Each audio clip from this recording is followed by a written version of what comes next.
Hello and welcome back, YouTubers. This is going to be the final video in the contest, and this is just a highlight compilation of all the individuals that submitted videos that were pretty decent, but just not decent enough to have honorable mentions or be in the top running. These videos were great and fun to watch, and I wanted to just highlight them and let you guys see them. Thanks to everyone who submitted entries, and I appreciate it. Now, without further ado, let's have a look at the highlights.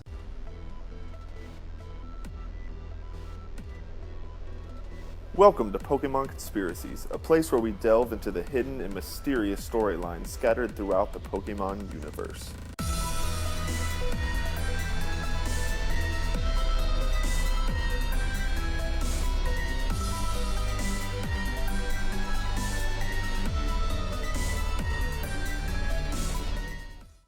Today we talk about one of the biggest plot points of Pokemon during the late 90s, Mewtwo. So if Mewtwo's origin was and is common knowledge, then why is there still so much mystery surrounding this Pokemon? It all started in 1998 during episode 13 of the Pokemon anime, titled Mystery at the Lighthouse. Ash and friends enter a strange lighthouse, and we can see carved panels of Pokemon on the door. With a closer look, you can clearly see that a Mewtwo is featured as one of the carvings. We later find out that the lighthouse belongs to Bill, a Pokemon researcher and friend of Professor Oak. How did Bill know about Mewtwo this early in the show, especially since Mewtwo's first physical appearance wasn't until 50 episodes later, under the control of Giovanni? There's enough evidence within the anime to suggest that Bill assisted in at least one of the Mewtwo creations. His fanatical obsession with the Pokemon research could not resist the curiosity of a brand new Pokemon species. That's all for today. Thanks for watching, and don't forget to like and subscribe for the next episode of Pokemon Conspiracies. Howdy there, boys and girls. Aaron coming at you with a theory. A Pokemon theory. So the man who is basically a master of Pokemon theories, Protomario, has issued a sort of challenge. Make a Pokemon theory better than he does. To clarify, I'm not saying I'm better than him, but I just thought I'd give it a shot. So enough exposition. My theory for you today might seem a little odd at first, but everyone has theorized it in some way. So, imagine, if you will, that you, a strapping young lad, is attacked by a pack of Spearows. You're injured, and so is your Pikachu. It's storming out, and you've got nowhere to go because you've got to protect your Pokemon. Then, just as the Spearow are about to attack you, your Pikachu lunges forward and harnesses the power of the storm.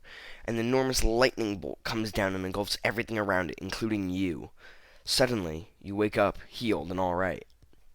You look up and see a large, majestic bird flying into a rainbow as the sky sparkles behind it, and you're wondering, what the hell just freaking happened? Well, I'll tell you right now. You, otherwise known as Ash, died. That's right, died. You were as dead as that one guy no one cared about in Avengers 2. But you were brought back to life by that goddamned majestic bird. So enough being around the bush. I'm basically saying Ash died in the first episode and Hello revived him. What's up, YouTube? Poix here, and today we're doing something a little bit different. Today I'm submitting my entry for Protomario's Pokemon Theory competition called Make a Better Theory Than Me and Win Over $100 in Pokemon Items. Catchy. The theory I'll be talking about is relatively well known, but I love it a bit, so I'll talk about it anyway. Go for it! It goes a little bit something like this. The series is a lie. Well, kinda. Let me explain. During the first episode of Pokemon Season 1, the Indigo League, Pikachu and Ash are being chased by a flock of Spearow. Ash decides that the best way to escape is jumping down a waterfall, and then he gets fished out by Misty's fishing rod. Seriously? Who writes this stuff? After a little bit of chit-chat, the Spearow finally catch up, so Ash has to steal her bike to escape. A thunderstorm begins and Ash rides straight off a ledge and falls off the bike. Then after an emotional moment with Pikachu, he vows he will capture and defeat every last Pokemon. What happens next is that Ash simply gets up, carries Pikachu to the next town to a Pokemon Center. However, the theory states that this is not true, at least not in the way that you think. When he was hit by the lightning, Ash fell into a coma, and due to the fact that he was so deep in Viridian Forest, it was not until several days later that he was discovered, taken to the hospital, and treated with heavy medication. Now, here we have two ideas. One saying that Ash got up all fine and dandy and carried on with his journey. The other one saying he fell into a coma. One of these, after being hit by lightning, makes a tad bit more sense. Hello guys, welcome to a new video. Today we'll be discussing the origins of people and Pokemon within the Pokemon world. So buckle your seatbelts because we are going to get sciencey and also a little philosophical.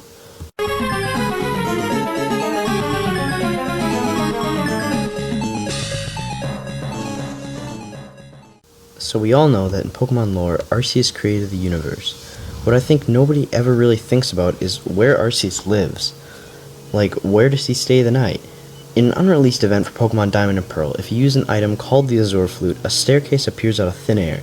This place takes you to the Hall of Origin, which wasn't there before playing this so-called Azure Flute. My theory is that the Hall of Origin is actually just another dimension that Arceus somehow merges with ours. However, this seems a little far-fetched until, of course, you look at the facts. If you have been following the Pokemon anime for a while, then you may know about the crush that Serena has upon Ash Ketchum. This leads to the creation of armor shipping, yet another Pokemon relationshiping in existence. Since armor shipping is directly showed by the anime from the second episode of Pokemon the series X and Y, season 17, it is becoming much more popular than expected. This has hurted many fans among the group who are Pokeshippers or people who like Ash and Misty together. Quick disclaimer, I own none of the footage shown in this video. It all belongs to Nintendo and Game Freak and whatnot.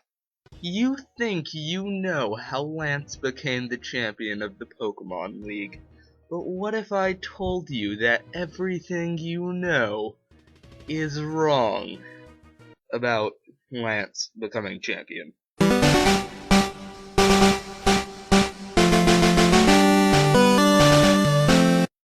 Hello everyone, this is me, Mr. More Expert. I'm going to cover a Pokemon theory. Why are Pokemon shiny? So if you want to know what is the shiny Pokemon, shiny Pokemon are recognized as alternate coloration or rare coloration. Shiny Pokemon can differ in color from their normal counterparts, very little or very much. Upon evolution, a Pokemon will retain its shiny status, such as Psyduck evolves, the Golduck will remain its shiny status. If you're wondering why they appear rare, well, it all has to do with offspring. Get your papers and pencils out because we're gonna learn the PG and the Combi. I'm not gonna explain how it works. Ask your parents when you get older. Hey guys, it's Shine, and today I'll be doing a Pokemon theory for Protomario's contest. Most Pokemon evolve by gaining experience in battles.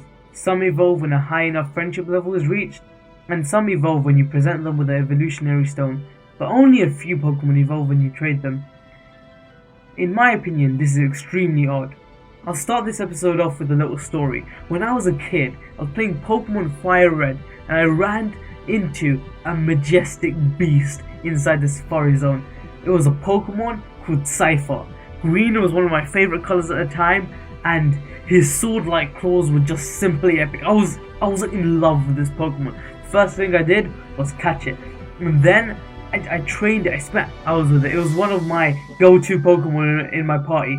Yeah, and then while I was watching the anime, I realized it had an evolution called Schizo, and that just inspired me to train my Cypher even more. I spent hours training Cypher, grinding it up so it got really strong. It even got stronger than my Charizard at one point. And then I realized that I had to trade it for it to evolve. I just felt betrayed. Like, why would my Cypher evolve for another person and not evolve for me?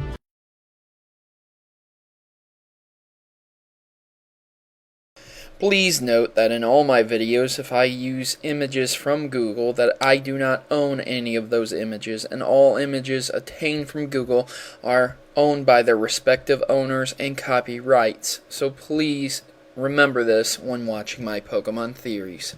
Thanks.